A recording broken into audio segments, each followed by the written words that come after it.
24 news നിങ്ങൾ വിശ്വസിക്കുന്നുണ്ടോ? 24 news Malayalam BJP ചാനലാണോ? 24 news പത്രം രാഹുൽ ഗാന്ധി പറഞ്ഞിരിക്കുന്ന വോട്ട് ചോരിയുമായി ബന്ധപ്പെട്ട സ്ഥലങ്ങളിൽ പോയിട്ട് അവിടെയുള്ള ആൾക്കാരെ കണ്ട് രേഖകൾ പരിശോധിച്ചിട്ട് ഈ പറഞ്ഞിരിക്കുന്ന കാര്യങ്ങൾ വ്യാജമാണെന്ന് ഓൺ റിപ്പോർട്ട് ഇറക്കിയല്ലോ.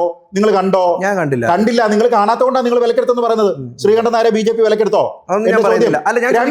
ഇന്ത്യൻ എക്സ്പ്രസ്, ഇന്ത്യയിൽ ഏറ്റവും കൂടുതൽ വിശ്വാസ്യതയുള്ള ഇംഗ്ലീഷ് പത്രങ്ങളിൽ ഒന്ന് BJPയുടെ പക്ഷത്തല്ലാത്ത പത്രം Indian express. Indian express Rahul Gandhi കൊണ്ടുവന്നിരിക്കുന്ന കാര്യങ്ങളെ മുഴുവനും അവരുടെ മിഷനായിട്ട് അവരെടുത്തതിന് ശേഷം പോയതിനു ശേഷം അവരുടെ റിപ്പോർട്ട് എന്താ പറഞ്ഞിരിക്കുന്നത്? രാഹുൽ ഗാന്ധിയുടെ വാർത്തകളെല്ലാം തെറ്റ്. ഇതുമായി ബന്ധപ്പെട്ട കേസിന് രാഹുൽ ഗാന്ധി പോകാത്തത് അതുകൊണ്ട് എന്റെ പോയിന്റ് നേരത്തെ തീർന്നില്ല ചങ്ങാതി, ഇടയ്ക്കാതെ വന്നത്. ഞാൻ പറയുന്നത് ഇന്ത്യയിലെ കോടതികൾ ആവശ്യപ്പെട്ട് തെരഞ്ഞെടുപ്പ് കമ്മീഷൻ നിങ്ങളോട് ആവശ്യപ്പെട്ടിരിക്കുന്നത് ഫ്രീ ഹാക്കത്തോൺ.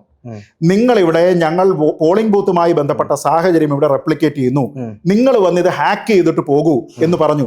ഇത് ഹാക്ക് ചെയ്യാമെന്ന് പറഞ്ഞിരിക്കുന്ന ഒറ്റ കുഞ്ഞ് നാളിതുവരെ അവിടെ ഒരു എഞ്ചിനീയറെ കൊണ്ടുപോയിട്ട് ഇത് ഹാക്ക് ചെയ്തിട്ടില്ല.